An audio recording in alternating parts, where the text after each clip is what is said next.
It was a warm May evening in a quiet Portuguese resort. The sun has set over the Atlantic, and while a group of friends laughs over dinner just 50 meters away, a 3-year-old girl vanishes from her bed, leaving behind nothing but an open window and a mystery that would haunt the world.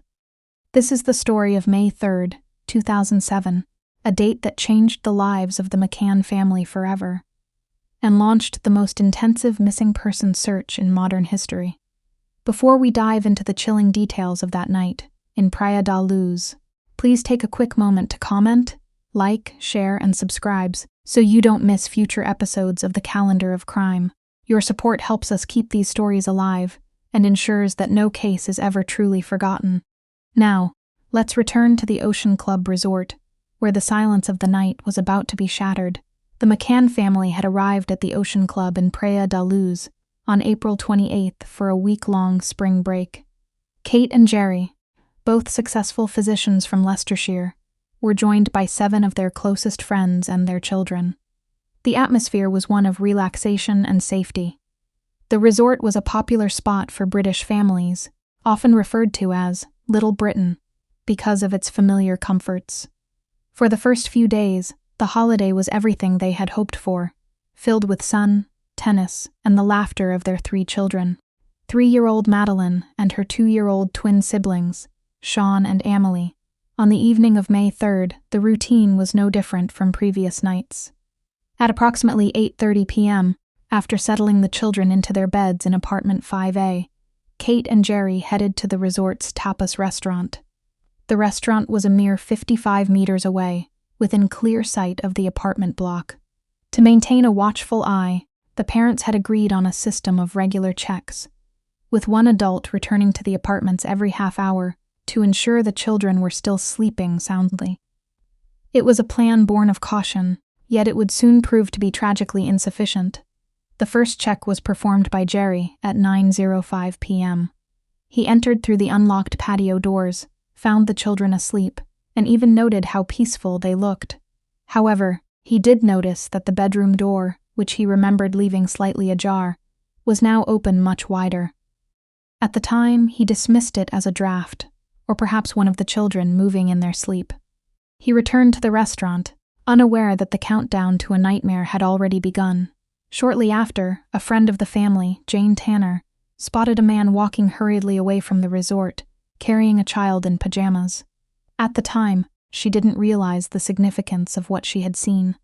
At 9:30 p.m., another friend, Matthew Oldfield, offered to check on the McCann children while checking on his own. He stood in the doorway of the bedroom and heard no sound. Seeing the twins in their cots, he assumed Madeleine was also asleep in her bed, which was obscured from his direct line of sight by the door. He didn't enter the room further, a decision that would later be scrutinized. The group continued their dinner, the conversation flowing, entirely unaware that the bed in apartment 5A was already empty.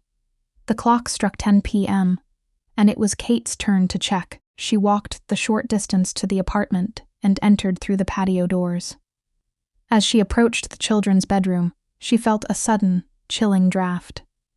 The door, which should have been nearly closed, was swinging. When she reached for it, it slammed shut. Opening it again, she looked toward Madeleine's bed.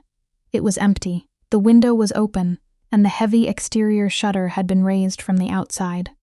Panic surged through her as she searched the small apartment, her voice rising in a desperate call for her daughter. Kate ran back to the Tapas restaurant, her face a mask of terror. "Madeleine's gone! Someone's taken her!" she screamed. The peaceful evening was instantly shattered. Friends, resort staff, and even other holidaymakers joined in a frantic search of the grounds. They checked the pool, the dark alleys of Praia da Luz, and the rugged coastline, calling Madeleine's name into the night. The Portuguese police, the Policia Judiciaria, were notified, but the initial response was criticized for being slow and disorganized. The golden hour for finding a missing child was slipping away. In the days that followed, the world's media descended on the small village. Images of Madeleine, with her blonde hair and the distinctive dark strip in her right eye, were broadcast across every continent. Celebrities, business moguls, and even the Pope offered support and rewards for her safe return. Yet, Despite thousands of reported sightings and a massive international investigation, the trail remained cold. The McCanns found themselves at the center of a storm, moving from grieving parents to arguidos, or official suspects in a bizarre turn of the investigation. Before eventually being cleared of any involvement, years turned into decades, and the search for Madeleine McCann became one of the most complex and expensive in history. Operation Grange, launched by the Metropolitan Police in 2011, sought to re-examine every piece of evidence.